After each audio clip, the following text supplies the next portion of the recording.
Good evening all of you. आप सभी का स्वागत है P2 क्लासेस पर। आज का टॉपिक है प्रॉपर्टीज ऑफ मिल्क, यानी दूध के जो गुण हैं और उसके कौन कौन से टेस्ट हैं। आज उनके दूध के जो गुण और टेस्ट के बारे में हम देखने जा रहे हैं। तो स्टार्ट करते हैं। सबसे पहले गुण नियंत्रण। गुण और नियंत्रण आज देखने वाले हैं, दो टॉपिक इनके दूध के सारे। सबसे पहले मैं बात करूं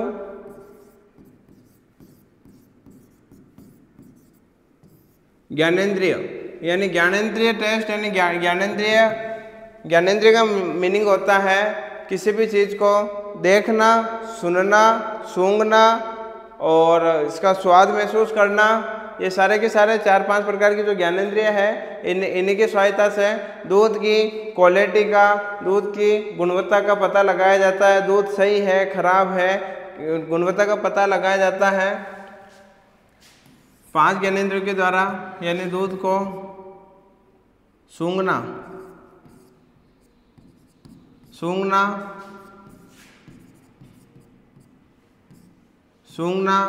इसके बाद में देखते हैं दूध को देखना, दूध को चखना मतलब टेस्ट, दूध का टेस्ट करना। और ये सारी की सारी चीज़ें हैं। दूध को सूंघ कर बता सकते हैं दूध की स्मेल किस प्रकार से आ रही है, दूध को देख कर बता सकते हैं, दूध को टेस्ट करके बता सकते हैं दूध की क्वालिटी क्या है, गुणवत्ता क्या है। नेक्स्ट हम बात करते हैं दूसरे पॉइंट की, जिसे बोलते हैं COB, यानी clot on boiling test. COB की फुल फॉर्म है क्लॉट ऑन बॉइलिंग टेस्ट। इसके अंदर दूध को, कभी कभी आपने देखा होगा, दूध को हम गर्म करते हैं, गर्म करने पर दूध फट जाता है। वो दूध जब फट जाता है उसका रीजन होता है दूध के अंदर जो अम्लीयता है, अम्लीयता जिसे बोलते हैं एसिडिटी, अम्लीयता, एसिडिटी, अम्लीयता। जब दूध के अंदर अम्लीयता 0.30 से लेकर 0.34 के बीच में होती है तो दूध जनरली सामान्य तो फट जाता है। इसी वजह से COB यानी clot on boiling point test किया जाता है गुणवत्ता टेस्ट करने के लिए। दूध की अम्लीयता 0.30 से 0.34 के बीच में होती है तो दूध फट जाता है। सामान्यता यानी जो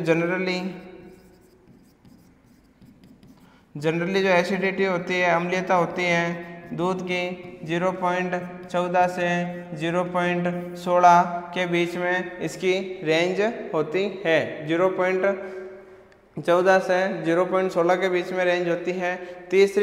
तीसरा पॉइंट की मैं बात करूं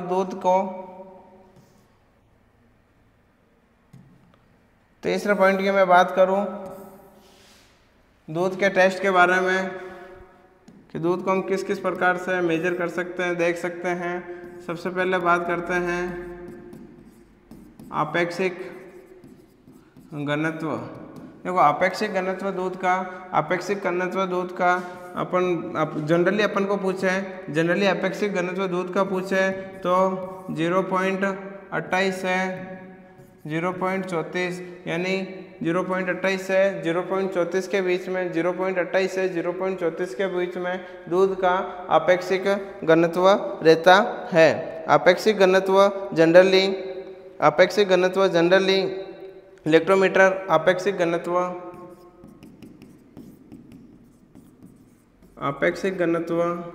जनरली इलेक्ट्रोमीटर आपेक्षिक घनत्व जनरली इलेक्ट्रोमीटर की सहायता से चेक किया जाता है। इलेक्ट्रोमीटर की सहायता से आपेक्षिक घनत्व को मापा जाता है। यदि रेंज पूछे 0.28 से 0.34 के बीच में जो रेंज है आपेक्षिक घनत्व की रेंज होती है। नेक्स्ट मैं बात करूं आपेक्षिक घनत्व के बाद में मैं नेक्स्ट टेस्ट के बारे में बात करूं।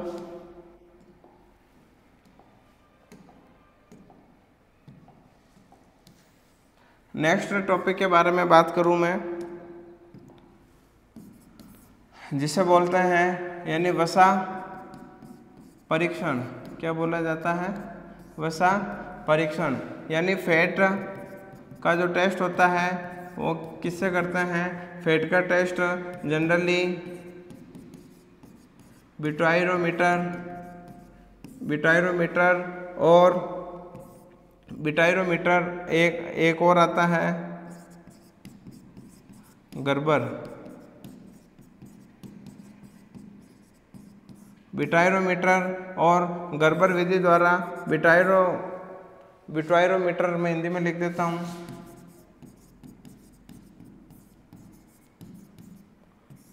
बिटायरो सबसे पहले हम बात करते हैं वसा का परीक्षण। सर वसा का परीक्षण करते हैं तो सबसे पहले दो इंस्ट्रूमेंट काम आते हैं, बिटायरोमीटर और गर्बर मीटर और बिटायरोमीटर। सबसे इम्पोर्टेंट पॉइंट है गर्बर मीटर और बिटायरोमीटर। इसके अंदर जो केमिकल काम में आता है टेस्ट करते टाइम, जो रसायन जिसे हम बोलते हैं केमिकल, जो केमिकल काम आता है उसको बोला जाता है सल्फ्यूरिक एसिड। सल्फ्यूरिक अम्ल जिसे आप बोलते हो H2SO4।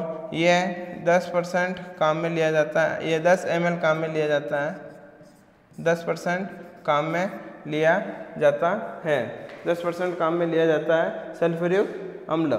नेक्स्ट हम बात करते हैं वसा परीक्षण हो गया, अपेक्षिक घनत्व हो गया, COB यानी clot on the boiling test हो गया।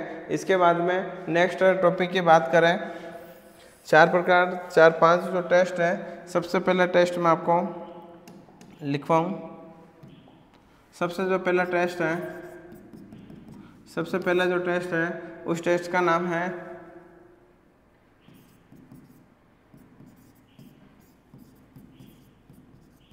स्टार्च परीक्षण। सेकेंड टेस्ट है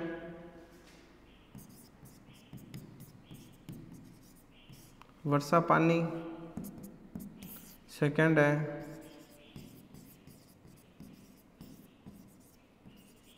भैंस के दूध में गाय का दूध मिलाना। भैंस के दूध में गाय का दूध मिलाना, या फिर भैंस के दूध को गाय का दूध बताकर बेचना। सबसे पहले मैं बात करूं स्टार्च परीक्षण की बात करते हैं। स्टार्च परीक्षण के लिए कौन सा टेस्ट काम में लिया जाता है? उसको बोला जाता है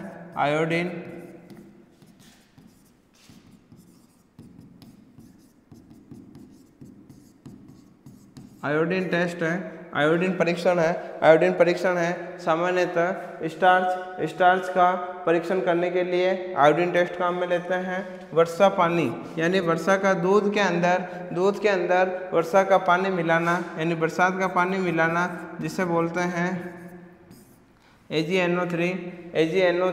वर्षा का पानी दूध के अंदर मिलाना, जिसे वर्षा का पानी दूध के अंदर मिलाना। इस टेस्ट को बोला जाता है नाइट्रेट टेस्ट। इसको बोला जाता है नाइट्रेट परीक्षण किसके लिए किया जाता है? नाइट्रेट परीक्षण दूध के अंदर वर्षा का पानी मिलाने पर नाइट्रेट टेस्ट किया जाता है। स्टार्च का परीक्षण आयोडीन टेस्ट में किया जाता है। और भैंस के दूध में गाय का दूध मिलाना या फिर भैंस के दूध को गाय का दूध बताकर बेचना, इस टेस्ट के लिए काम में लिया जाता है हंसा टेस्ट। क्या काम में लिया जाता है? हंसा। हिंदी में लिख देता हूँ हंसा टेस्ट। ये 4-5 प्रकार के जो प्रॉपर्टीज और जो टेस्ट थे मैंने आपको बता दिए हैं। आपको ये सारे के सारे टेस्ट याद करने हैं। नेक्स्ट पॉइंट की बात करूँ मैं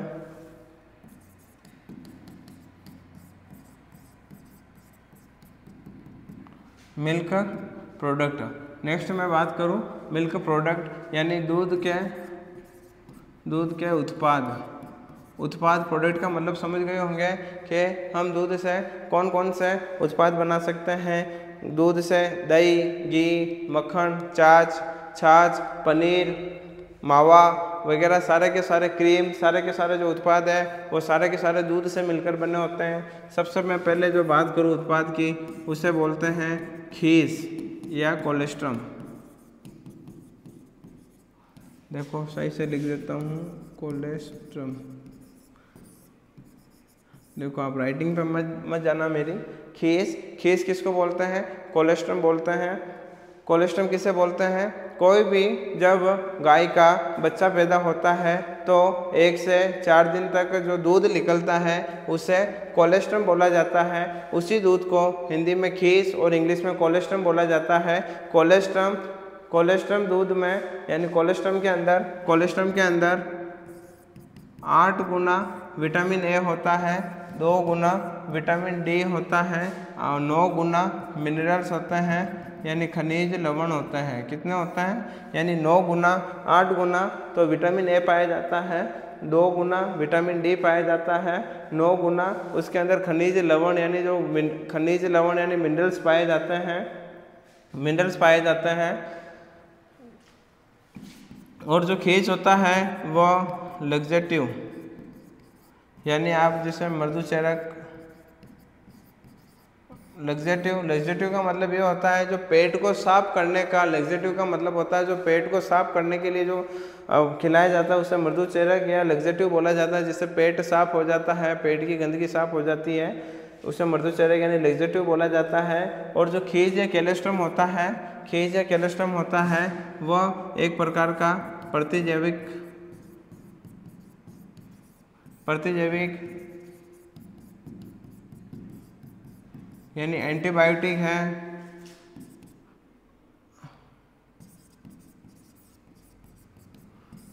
और हाईएस्ट एनर्जी सोर्स है। इसके अंदर सारे विटामिन डी मतलब विटामिन, मिनरल्स और सारे के सारे प्रोटीन्स वगैरह सारे के सारे उसके अंदर कोलेस्ट्रम के अंदर पाया जाता है। कोलेस्ट्रम को में एक चीज़ आप याद रखना, बछड़े का आकार होता है उसका 10% ही बछड़े को हमेशा कोलेस्ट्रम पिलाया जाता है।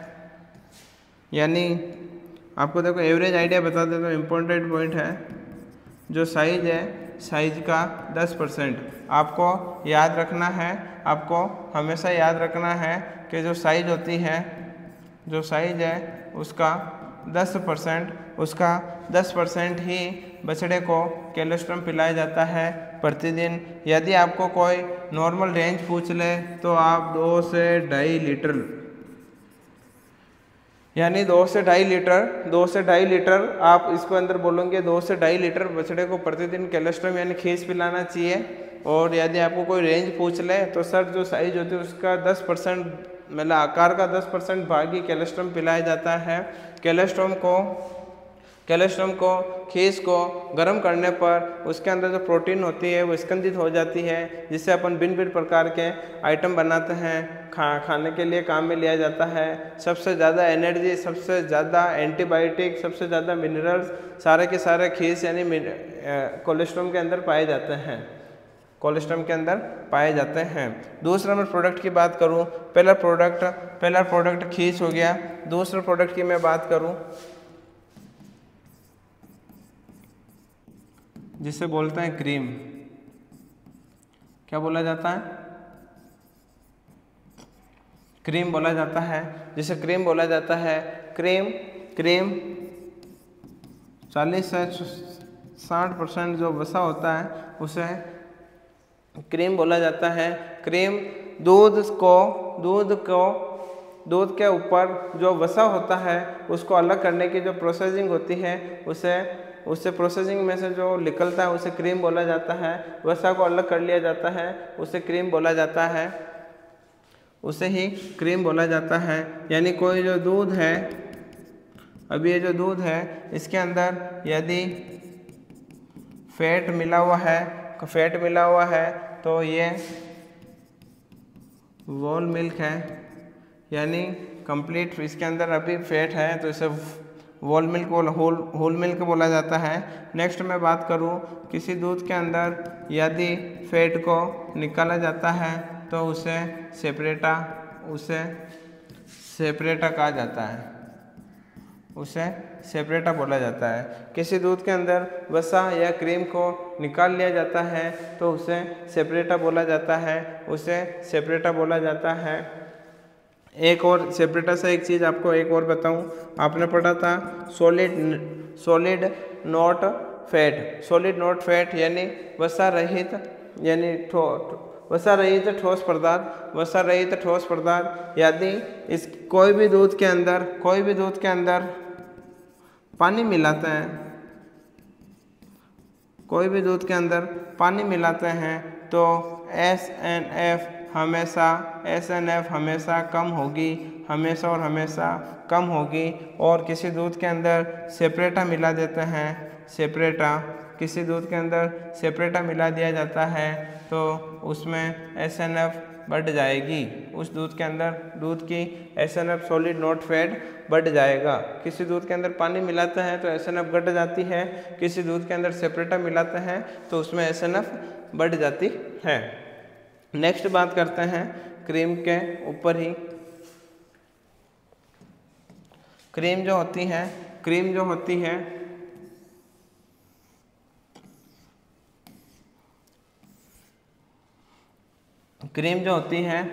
होती है सबसे मैं पहले बात करूं, उससे बोलते हैं टेबल क्रीम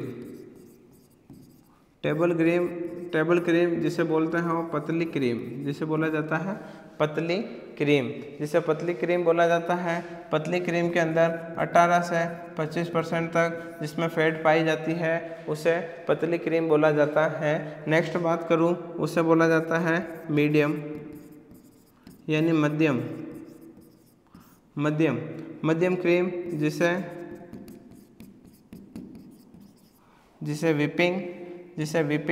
जिसे विपिंग हिंदी में भी लिख देता हूँ विहिपिंग, जिसे विपिंग क्रीम भी बोला जाता है।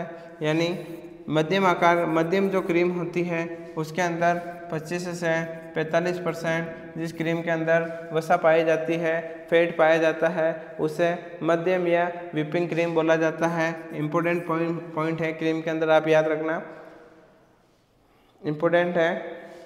25 से 45 के बीच में 25 से 45 के बीच में फैट परसेंटेज होता है उसे मध्यम में विपिंग क्रीम बोला जाता है। पतली क्रीम को टेबल क्रीम बोला जाता है। जो गाढ़ी क्रीम होती है, गाढ़ी क्रीम उसे 45 से 60% उसके अंदर वसा पाई जाती है, 45 से 60% वसा पाई जाती है। और जिसे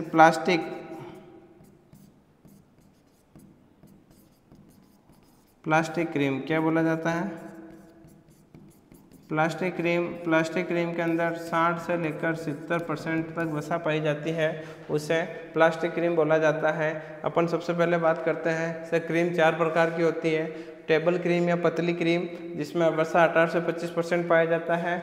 मीडियम क्रीम जिसे विपिंग क्रीम भी बोला जाता है, उसमें फैट 25 से 45% पाया जाता है। नेक्स्ट मैं बात करूँ गाढ़ी क्रीम जिसे बोला जाता है 45 से 60%, और उससे भी आगे जो क्रीम है प्लास्टिक क्रीम बोला जाता है 60 से 70%। आपको एक इम्पोर्टेंट कन्फ्यूजन दूर कर दूँ, गाढ़ी क्रीम और प्लास्टिक क्रीम कोई किताबों में एक है जिसकी रेंज दी गई है 45 से 70%। देखो इम्पोर्टेंट बात है, गाढ़ी क्रीम और प्लास्टिक क्रीम कोई बुक्स के अंदर दोनों को एक माना गया है, कोई के अंदर 4 क्लासिफाइड किया गया है, किसी के अंदर 3 किया गया है। पहला क्लासिफाइड, सेकंड क्लासिफाइड और थर्ड क्लासिफाइड, इन दोनों को थर्ड क्लासिफाइड मान लिया गया है। ठीक है, किसी के अंदर 4 है, किसी के अंदर 5 है। यदि आपको गाढ़ी क्रीम या प्लास्टिक क्रीम की रेंज 45 से 70% मिलती है तो दोनों को एक मानते हैं। पतली क्रीम की रेंज है 18 से 25 और मीडियम की है 25 से 45।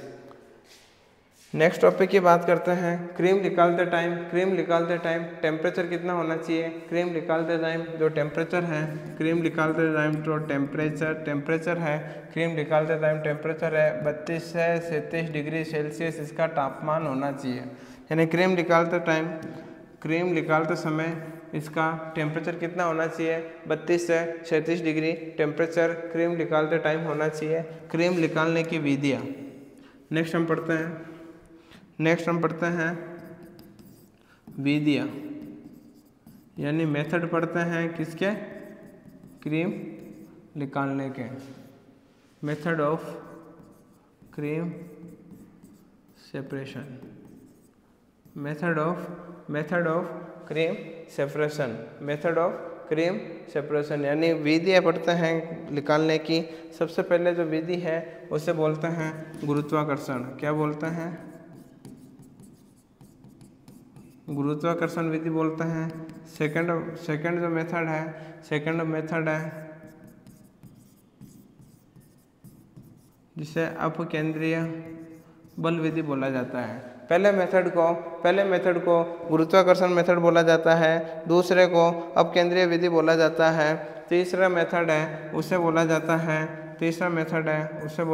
है जर्सी विधि। क्या बोला जाता है, जर्सी विधि बोला जाता है। गुरुत्वाकर्षण जो विधि है वो सरल और उपयोगी है। यानी सबसे सरल और उपयोगी विधि कौन सी है, सबसे सरल और उपयोगी विधि कौन सी है, गुरुत्वाकर्षण है। और अपकेंद्रीय बल की बात करूं, अपकेंद्रीय बल की मैं बात करूं, इस विधि के अंदर किसी भी पात्र के अंदर दूध को डालकर उसे बहुत तेज गति से घुमाया जाता है, जिससे कि दूध में जो वसा होती है, जो क्रीम है, वो ऊपर आ जाती है। इसी विधि को अपकेंद्रीय विधि बोला जाता है। तो अपकेंद्रीय विधि में मैं आपको बताऊं,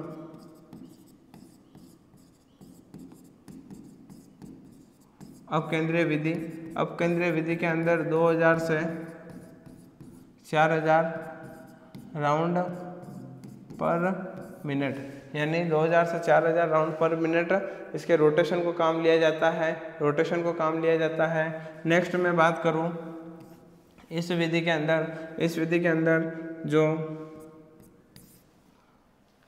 सेपरेटर जो मशीन होती है, क्रीम सेपरेटर जो मशीन होती है, सेंट्रीफ्यूगल अपकेंद्रीय विधि में जो मशीन काम ली जाती है, उसके अंदर जो बाउल होता है, यानी मशीन का एक भाग है जिसे अपन बाउल बोलते हैं। बाउल को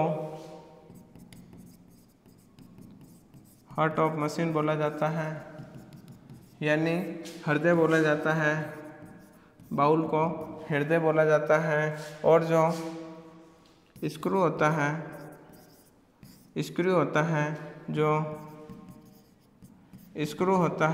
इससे क्रीम को पतला और ज़्यादा या मोटा कर सकते हैं। यानी जो इसके अंदर स्क्रू होता है, मशीन के अंदर स्क्रू लगा होता है, तो इसकी वजह से क्रीम की थिकनेस को बढ़ाया और घटाया जा सकता है। बाउल होता है, बाउल को उस मशीन का हृदय बोला जाता है या मुख्य पात्र बोला जाता है। मशीन के अंदर मुख्य पात्र किसे बोला जाता है, तो बाउल को बोला जाता है। स्क्रू को थिकनेस बढ़ाने और घटाने के अंदर काम में लिया जाता है।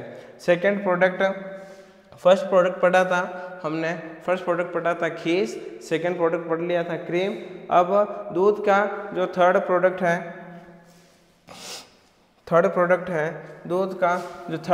है, उसे बोलते हैं कर्ड। क्या बोला जाता है, कर्ड यानी दही। आप सभी को दही के बारे में पता होगा। देखो दही है वह तीन बैक्टीरिया यानी जो 3 बैक्टीरिया है उसके वजह से दही जमती है, या इसके किण्वन से दही जमती है, जिसे बोलते हैं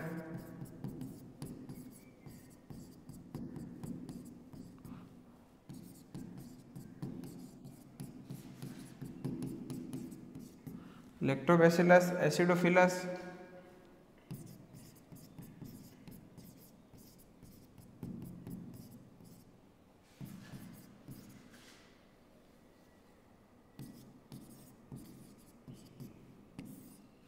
लैक्टोबैसिलस बुर्गेन्स।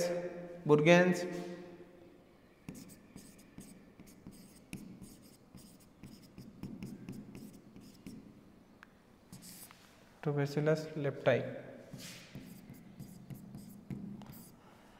देखो सबसे पहले दही के अंदर 3 इम्पोर्टेंट जो जीवाणु है, इन जीवाणुओं का नाम है सबसे पहले लैक्टोबैसिलस लैक्टोबैसिलस एसिडोफिलस, लैक्टोबैसिलस बुर्गेंस, लैक्टोबैसिलस लेप्टी या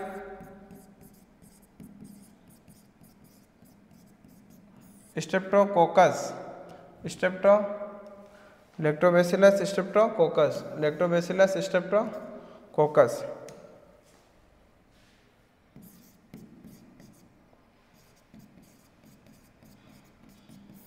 तीन जो मुख्य बैक्टीरिया है दही को जमाने के अंदर काम आता है। सबसे पहला आता है लैक्टोबैसिलस एसिडोफिलस, सेकंड जो आता है लैक्टोबैसिलस बुर्गेंस, थर्ड आता है लैक्टोबैसिलस लेप्टाई या फिर लैक्टोबैसिलस स्ट्रेप्टोकोकस। हिंदी में लिख देता हूँ,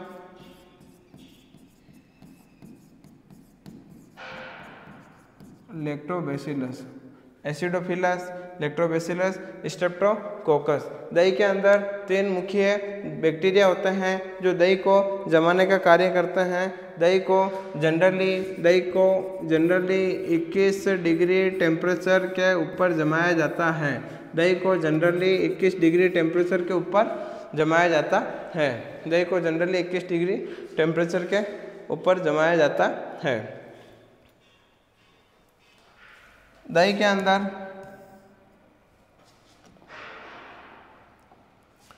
के अंदर कैल्शियम और फास्फोरस अधिक मात्रा में पाए जाते हैं। दही आसानी से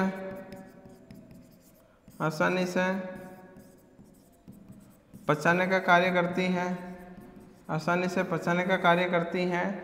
दही के अंदर यदि पूछे प्रोटीन पूछे तो प्रोटीन 3% है। दही के अंदर वसा यदि दही के अंदर पूछे तो 4 से 6% तक दही के अंदर वसा पाई जाती है। प्रोटीन 3% पाई जाती है। दही के अंदर नेक्स्ट बात करते हैं। दही के अंदर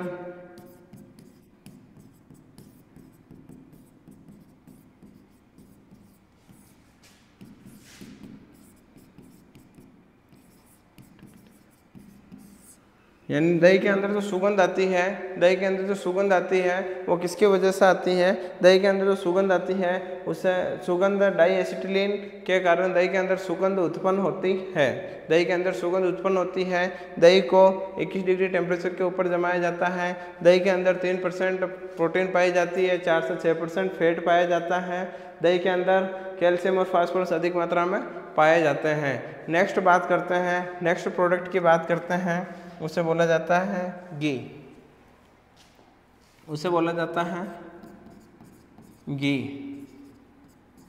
आप सभी को पता है घी को हम दूध से दही बनाकर फिर उसको मथ कर घी निकाला जाता है। देखो दही के अंदर फैट होता है वो 99% होता है। कितनी? घी के अंदर जो फैट होता है 99% होता है। कितना होता है? 99% होता है। घी के अंदर सबसे ज़्यादा कौन सा विटामिन पाया जाता है, कौन सा वाइटामिन पाया जाता है? तो हम बात करते हैं विटामिन ए है जो घी के अंदर सबसे ज़्यादा मात्रा में पाया जाता है।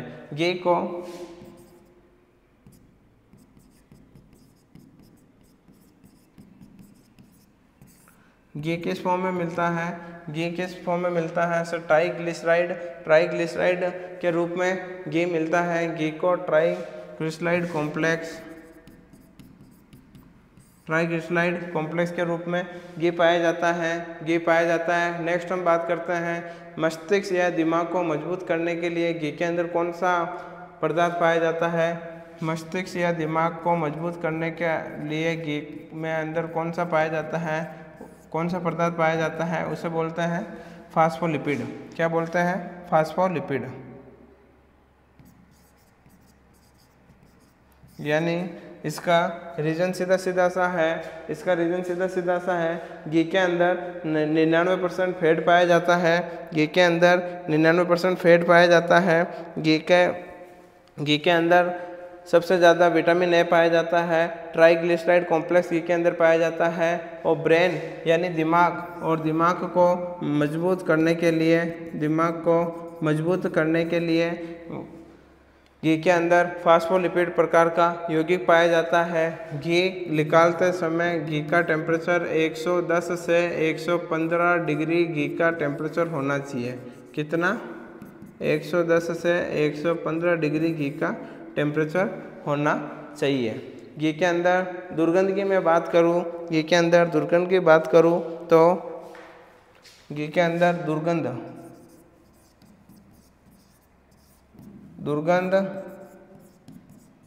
और सुगंध की बात करूं तो एक्रोलीन, और घी के दुर्गंध की बात करूं तो डाई एसिटिलीन। यानी घी के अंदर सुगंध की बात करते हैं, घी के अंदर सुगंध की मैं बात करूं तो सुगंध के अंदर एक्रोलीन के कारण घी के अंदर सुगंध आती है, और दुर्गंध की बात करूं तो डाई एसिटिलीन के कारण घी के अंदर बदबू या दुर्गंध आने लगती है। घी का आपेक्षिक घनत्व की मैं बात करता हूं।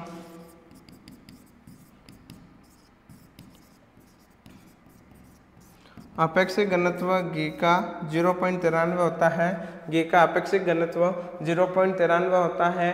घी को अधिक टेम्परेचर पर रखने पर घी के अंदर दुर्गंध आनी स्टार्ट हो जाती है। इसीलिए घी को 5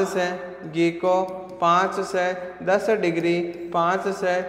डिग्री टेम्परेचर के ऊपर घी को रखा जाता है। इससे ज़्यादा धूप में या अधिक टेम्परेचर पर रखने पर घी के अंदर स्मेल या दुर्गंध सी आने लगती है।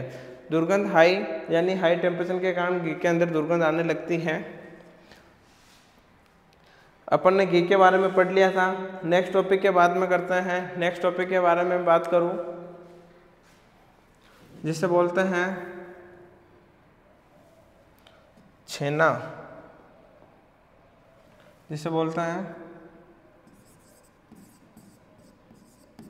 छेना या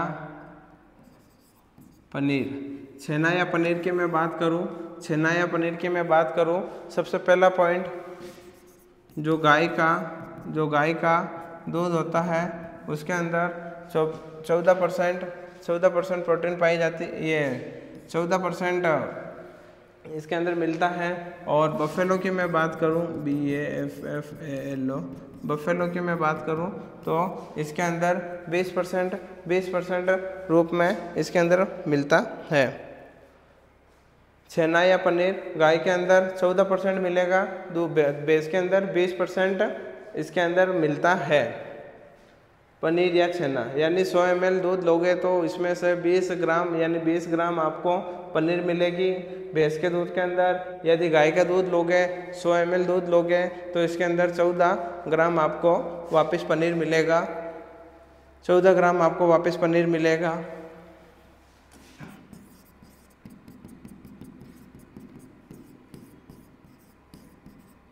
एक शब्द है रेनेट एक एज है। एंजाइम काम में ले लो या केमिकल काम में ले लो।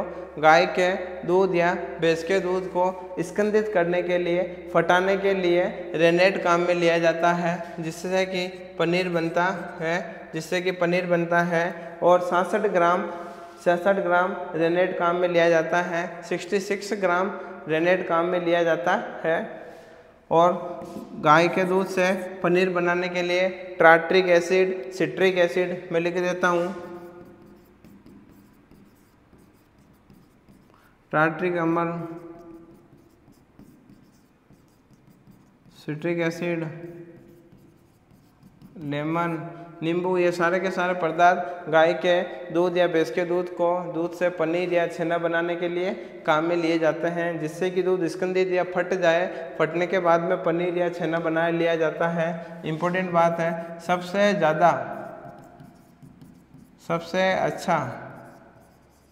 सबसे अच्छा छेना या पनीर गाय के दूध से बनता है।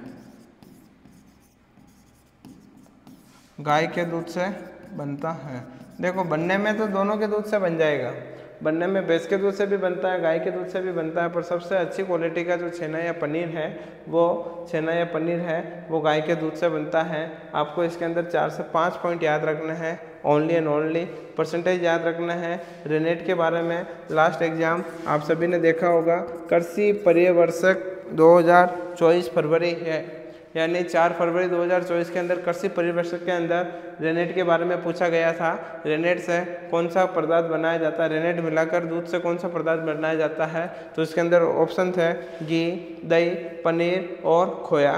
तो इसके अंदर जो ऑप्शन था वो पनीर या छेना को टिक करके आना था। नेक्स्ट प्रोडक्ट की मैं बात करूँ जिसे खोया बोला जाता है, जिसे खोया बोला जाता है। खोया का मीनिंग होता है मावा बोला जाता है, यानी दूध को गर्म कर करके उसमें से पानी की भाप बनाकर उससे मावा तैयार करना, उसे ही खोया बोला जाता है। यानी दूध को निर्जलीकरण, यानी दूध के अंदर से पानी की जो मात्रा है उसको गर्म कर भाप बनाकर उड़ाने के बाद में जो थोड़े से मात्रा में जो मावा बचता है या जो पदार्थ बचता है उसे खोया बोला जाता है, यानी खोया बोला जाता है। दूध है, दूध के अंदर से जल को निकाल देते हैं, किससे निकालते हैं, हॉट कर या गर्म कर जो प्रोडक्ट बचता है उसे खोया बोला जाता है। दूध के अंदर जो जल है उसे गर्म करके निकाल देते हैं, जो प्रोडक्ट बचता है उसे खोया या मावा बोला जाता है, जिसे खोया या मावा बोला जाता है। सबसे ज़्यादा अच्छी क्वालिटी का यानी अच्छी गुणवत्ता का खोया किससे बनता है, तो हम बोलेंगे सर जो बफेलो है, जो भैंस है, उससे अच्छी क्वालिटी का खोया बनाया जाता है। दूध के जो सारे के सारे प्रोडक्ट थे, हम सब ने एक एक प्रोडक्ट को देखा है। दूध, दही, पनीर, घी, सारे के सारे खोया, छेना, सारे के सारे हम सब ने ये दूध से जो बनने वाले प्रोडक्ट हैं उसके बारे में देख लिया है। दूध से संबंधित सारे के सारे टॉपिक हो गए हैं। नेक्स्ट क्लास में हम ब्रीडिंग के बारे में पढ़ेंगे। आप सभी का बहुत बहुत धन्यवाद।